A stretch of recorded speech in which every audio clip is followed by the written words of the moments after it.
For some people, the power of positivity can sound like an unattainable goal that doesn't really work, just being, positive. Yeah, well, for our next guest, being positive was the only thing that kept her going. It's even inspired her to start a company with the same name and write a new book that comes out tomorrow called The Comfort Zone. And she is with us now. Thanks so much for being here, Kristen Butler. Nice to see you.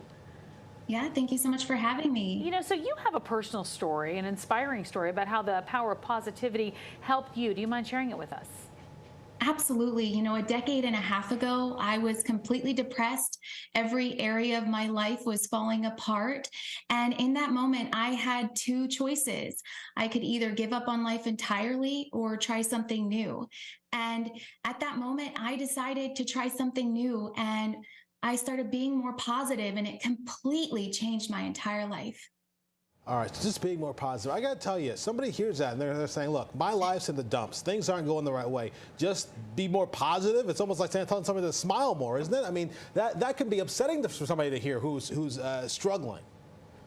Yeah, absolutely. I completely understand. And at that moment, it was hard to even think of one thing that was positive. But little by little, day by day, even just feeling grateful for the bed that you're sleeping in, the roof over your head, it just makes such a huge difference in the small things and then eventually the big things. So one of the big things now inspired you to write a book actually on the topic called The Comfort Zone. Talk a little bit about that. Yeah, the comfort zone is about getting in your comfort zone, contrary to what society says, and doing things that feel good and then expanding from that place. So you can get that new job, you can do new things or grow, but it's in a comfortable, safe way where you feel good and it's much less stress. Okay, I know there's a saying that if you want to be successful, you have to step out of your comfort zone. You disagree with that, so help us explain sort of where your thinking lies. What I found is that chasing discomfort chains you to discomfort. And if you want a happy, fulfilling life, you can't always be uncomfortable. You have to prioritize your own needs once in a while and take time to rest. So you say there are 3 zones of living you talk about in your book. Can you explain what that means? What are the 3 zones of living?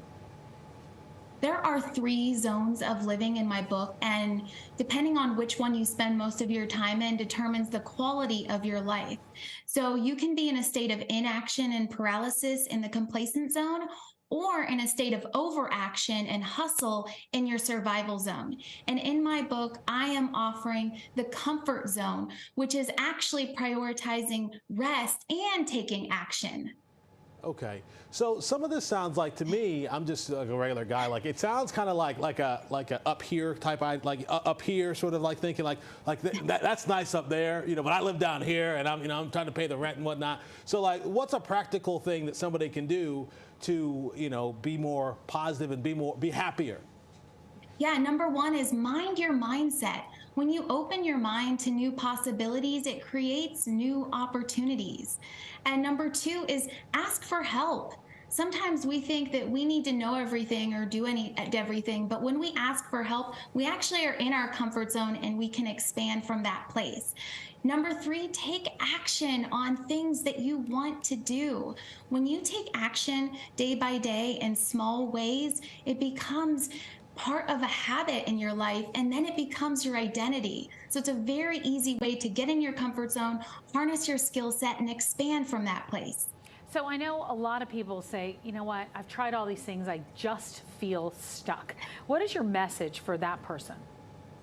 If you feel stuck right now, literally just stop shaming yourself for feeling stuck.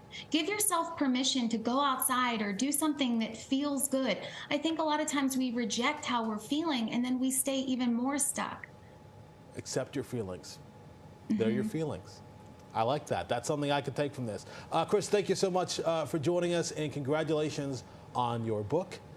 And thank you so much for having me. We tell you at home as well, for more inspirational tips or to purchase the book, The Comfort Zone, you can go to our website and follow our social media at Positive Kristen.